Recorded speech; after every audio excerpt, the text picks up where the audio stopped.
বল্টুর শিক্ষক বল্টুকে বললেন, তুমি তো দেখছি কিছু পারো না।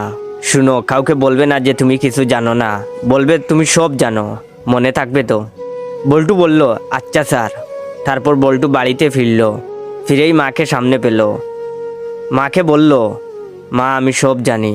তখন বল্টুর মা বললেন, আরে দূর বুকা, তোর পাশের বাড়ির আঙ্কেল তো শুধু চা খেতে এখানে আসেন, এর চেয়ে বেশি কিছু না।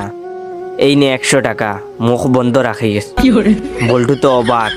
এরপরে বল্টু তার বড় দিদির সামনে এসে দাঁড়ালো এবং তার বড় দিদিকে বলল, দিদি আমি সব জানি।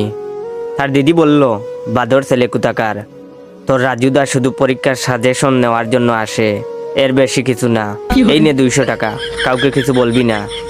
বল্টু এবার তার বৌদির কাছে গেল এবং বলল, বৌদি আমি সব জানি। তখন তার বৌদি বলল, এক চড় দেব, সব জানিস যখন মুখ খুলিস কেন? এই নে 500 টাকা, মুখ খুলবি না। বল্টু তো খুশিতে আত্মহারা। তারপর বল্টু তার বাড়ির প্রতিবেশীর কাছে গেল এবং বল্টু বলল, কাকু কাকু আমি সব জানি।